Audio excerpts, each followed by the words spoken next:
In a million years, did you ever think you would be here? What you see before you is my daily driver.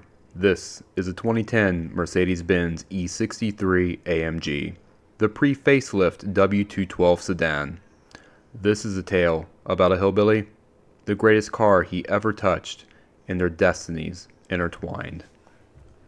In 1971, a few inspired friends took a wrecked luxury barge, stuffed with a limo engine more coked up in a frat party, and changed high-performance road cars forever. 50 years later, we have come full circle, and now we bear witness and celebrate the only car since the Red Pig truly worthy of the greatest middle finger the automotive world will ever see. Before I get any more carried away, I would like to introduce some context. I am from the most beautiful place on this planet, the mountains of West Virginia. It has shaped who I've become today. Unfortunately, I only really figured that out after I left. But I had to leave. I had to escape. While the place is beautiful, it is poor. Very, very poor. To say I understand struggle is a bit of an understatement.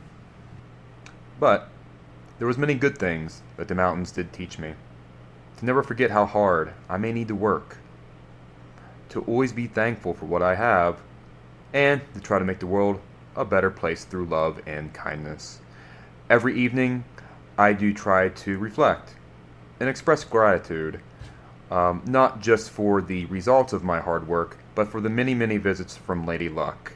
Probably a bit more than I deserve, but extremely, extremely thankful. So how did I end up with a car like this? For the past 15 years, I was an auto mechanic.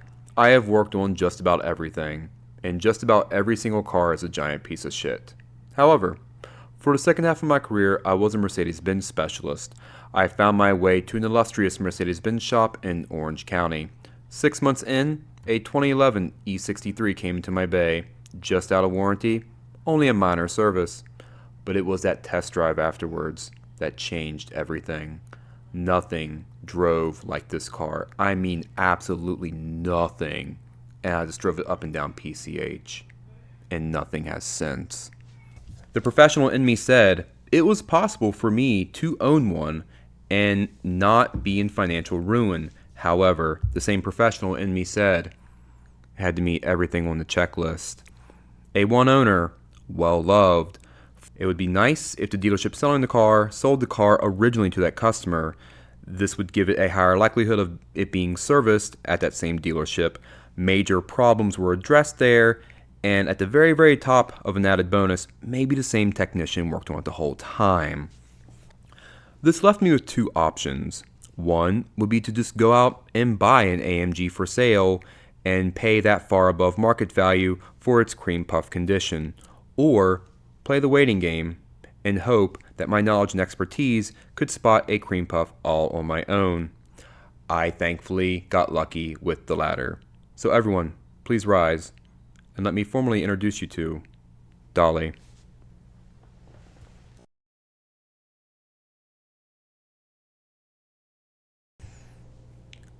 When I chose the path to become an auto mechanic, I didn't do it because it was the coolest job ever.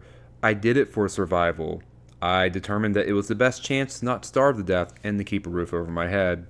And I ended up here, living quite the fortunate life with quite the amazing car.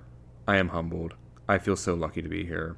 I will never forget where I came from and what it took to get here. And now, I rest my soul, weary from the past and its hardships and struggles. And what a car to rest a weary soul in.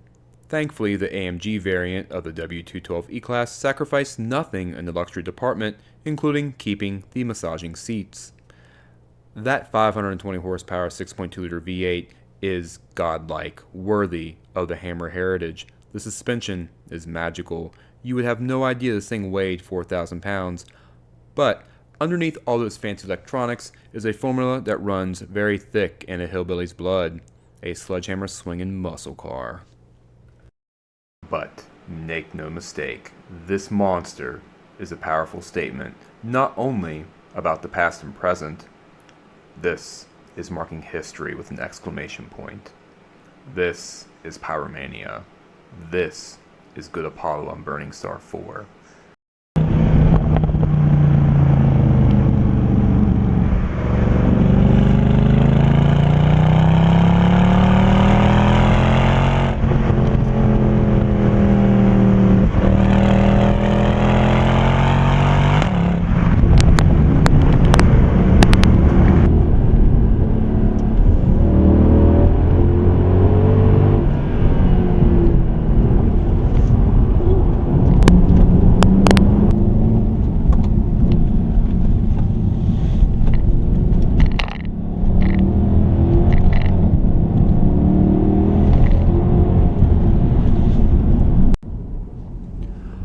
Around the age of 10, my dad introduced me to cars and car culture, and that was doing things like going to car shows in Carlisle, Pennsylvania, and going to the Mason-Dixon Dragway in Hagerstown, Maryland. Over the years, I acquired my own taste in cars, and thus meant my own list of dream cars: Corvettes, Acura NSXs, Lamborghini Diablos, the usual suspects. Not a four-door sedan. But I am not 10 anymore, and I understand that I live on planet Earth and have to adhere to those realities. Quite unfortunate. However, this is where the E63 shines. It is a wonderful, safe, practical and roomy family hauler all week, and on the weekends, it'll still be faster than you no matter how many times you go up your favorite mountain. This type of Jekyll and Hyde is really nice because you can have one car that does it all. The only downside is you're getting 14 miles to the gallon and you're eating up tires and brakes, but we all know it's worth it.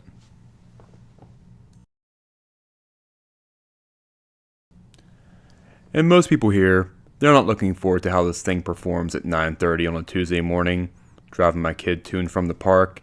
You want to know how this thing is when you pull its hair and smack its ass. Let's start with the steering, and it is simply sublime. We still have a hydraulic power steering system here in place, as opposed to a newer electric power steering system, and there are still physical connections between your fingers and the front tires. The front end is always direct. You know exactly what the tires do and do not want to do, and it inspires this heroic level of confidence to press harder and harder, because the harder you press this car, the more it shines. The engine, AMG's original party trick, makes any LS look like a flaming pile of garbage. Once you hit 3,000 RPM, you realize physics have been cheated. The engine revs freer and freer the higher and harder you push it. German horses are true and quite heavy. Throttle response is telepathic all the way to the 7,200 RPM redline. While it makes peak power officially at 6,800 RPM, redline is a thrill and joy, harmonious. The suspension is where I have been the most impressed with this car. The front suspension is a fairly traditional modern high-performance setup, double wishbones. It has electronic dampers all around. I have yet to find the limit of front-end grip. Now, out back, we have the Amg Airmatic System. It does seem a little bit strange to see air suspension on a high-performance car, but fun fact, the Red Pig had four-wheel Airmatic suspension. So, it's good enough for Red Pig, it's good enough for Dolly. Initially, I would say the sensation is boaty until you get used to it. It does feel like there is this airiness to the back as opposed to what a traditional spring suspension will give you. However, its trade-offs are incredible. It handles weight transfer with enough might to feel like it's not even trying. Mid-corner rotation and traction levels can only be described as comical, and you shoot out of any corner feeling like you're in a fighter jet. It is ridiculous how well the suspension keeps 520 horsepower underneath of you. The brakes. These are easily the best brakes I have ever experienced, ever. Up front, we have 6-piston calipers, and the rear, 4-piston calipers. The rotors are so big, they're mistaken for UFOs. Now, to be fair, this is my first car that has more than just that economic sliding caliper setup, so the bar is low and nuances are going to miss me. But let's be real, when you reach this level of braking performance, nuances almost don't matter. Automotive journalists pretend that they matter so they can spend their jobs treating cars like prostitutes in the 1880 Wild West. All you need to know that the brakes are incredible, the pedal feel is always natural and inspires you to press even harder, and the action is aggressive but linear. You don't have a lot of pedal travel to play with, but you don't need it, and it's very easy to make that transition from cars that have longer brake pedal travel to a car like this. It doesn't take much time. A couple months ago, I was at a random stoplight in between errands. One of the kids in the crosswalk was looking and pointing at my car. I think he knew what it was. So, when he was still looking, I revved the engine.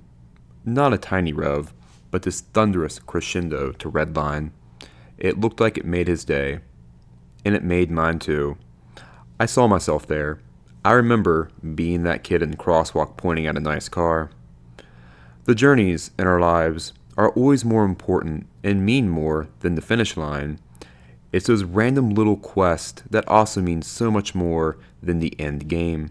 But what if you get that end game gear at level 10? Instead of hoarding it, too scared of the potential damage, use it.